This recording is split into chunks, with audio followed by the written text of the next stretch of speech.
Assalamualaikum warahmatullahi wabarakatuh. Perkenalkan, nama saya Andika Setiawan dengan NIM 2311016. Tujuan saya membuat video ini yaitu untuk memenuhi tugas mata kuliah teori organisasi dengan dosen pengampu yaitu Dr. Diding Nurudin Magister Pendidikan dengan materi yang dibawakan yaitu fungsi-fungsi organisasi. Baiklah, langsung saja ke pembahasan pertama yaitu pengertian organisasi. Organisasi adalah sekelompok manusia yang diatur untuk bekerja sama dalam rangka mencapai tujuan bersama. Selanjutnya ada fungsi-fungsi organisasi. Organisasi sebagai wadah perkumpulan yang bertujuan dalam bekerja sama, fungsi organisasi dapat dinikmati oleh para personelnya, serta jarang fungsi organisasi bisa dirasakan oleh orang lain penerima manfaatnya. Berikut di antaranya yaitu fungsi organisasi secara umum.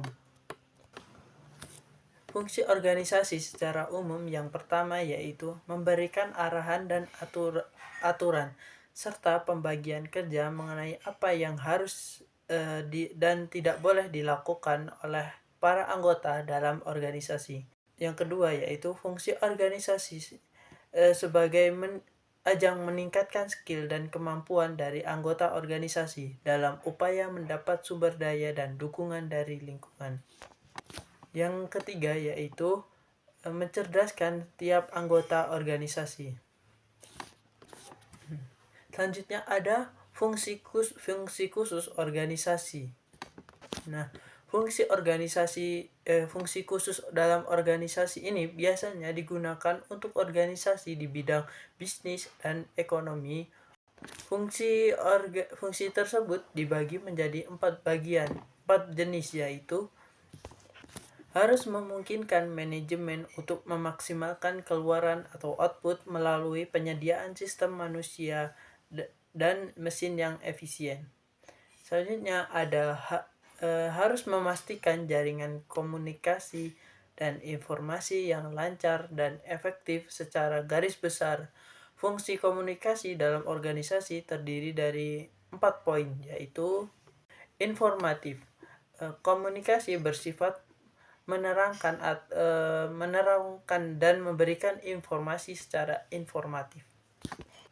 Organisasi sendiri dipandang sebagai sistem pemrosesan informasi yang memungkinkan setiap anggotanya melaksanakan tugas secara tepat sehingga tujuan dapat tercapai secara sesuai dengan targetnya. Yang kedua ada regulatif. Selain informatif, komunikasi juga berkaitan dengan peraturan regulatif. Artinya, komunikasi diharapkan mampu melancarkan aturan dan pedoman yang diterapkan oleh organisasi untuk kelangsungan organisasi itu sendiri.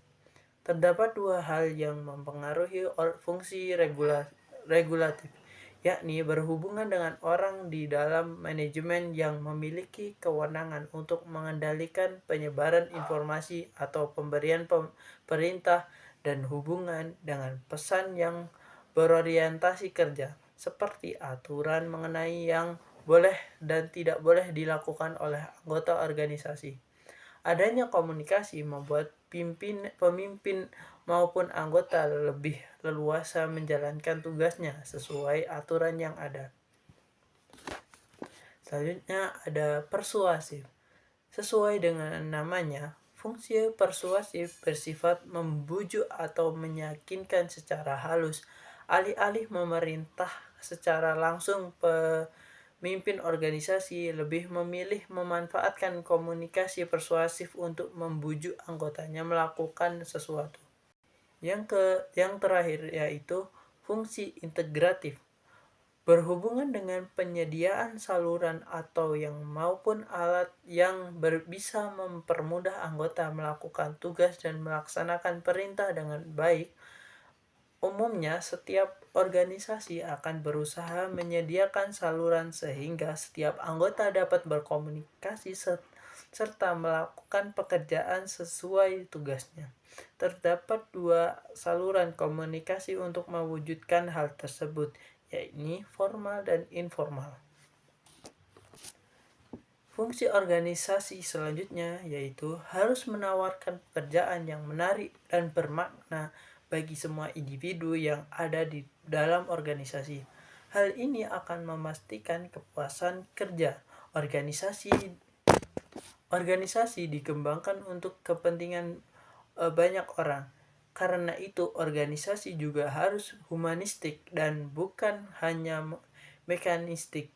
Kedua pendekatan tersebut dapat ditentukan. Yang keempat, harus menciptakan, memelihara dan mengembangkan citra atau individualitasnya sendiri. Hal ini memastikan niat baik orang luar. Organisasi yang baik untuk mencapai tujuannya perlu manajemen yang baik.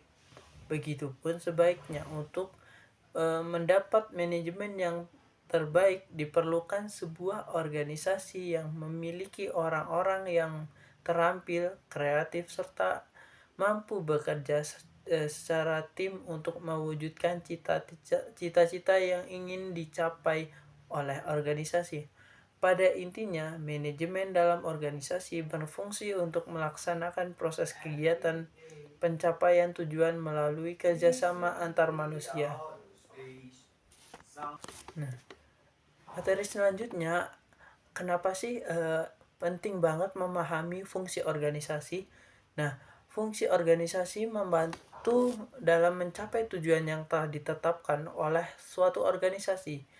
Dengan memahami fungsi ini, anggota organisasi dapat merencanakan, mengorganisir, dan menggerakkan sumber daya dengan lebih efisien untuk mencapai tujuan tersebut. Memahami fungsi organisasi juga memungkinkan organisasi untuk mempertimbangkan tanggung jawab sosial dan lingkungan mereka, dapat mengintegrasikan praktis berkelanjutan ke dalam operasi mereka. Nah, adapun alasan lain pentingnya mempelajari fungsi organisasi ini. Yang pertama yaitu meningkatkan efisiensi dan efektivitas. Yang kedua, pengambilan keputusan yang lebih baik. Yang ketiga, peningkatan kinerja karyawan. Yang keempat, menghindari ketidakpastian dan konflik. Yang kelima, kemampuan untuk beradaptasi dengan perubahan. Yang keenam, mengoptimalkan penggunaan sumber daya. Yang ketujuh, mengukur kinerja organisasi. Yang kedelapan, meningkatkan keberlanjutan organisasi. Mempelajari fungsi organisasi juga merupakan dasar bagi pengembangan keterampilan manajemen yang efektif dan pengambilan keputusan yang bijaksana. Ini adalah aspek penting dari ilmu manajemen dan menjadi dasar bagi pengembangan kebijakan, prosedur, dan strategi yang efektif dalam dunia bisnis dan organisasi. Nah, kesimpulannya yaitu organisasi adalah pengaturan personil guna memudahkan pencapaian beberapa tujuan yang telah ditetapkan melalui alokasi fungsi dan tanggung jawab. Pendapat lain menyatakan bahwa organisasi adalah kerjasama dua orang atau lebih, suatu sistem aktivitas atau kekuatan yang dikoordinasikan secara sadar. Ada 4 fungsi yang bertujuan berorganisasi, yaitu menggerakkan anggota agar tertarik dan terlibat, sarana pendidikan yang memihak kepada kelompok bersifat problem solving dan dialog. Baiklah, mungkin itu saja materi yang dapat saya sampaikan. Sekian. Terima kasih. Wassalamualaikum warahmatullahi wabarakatuh.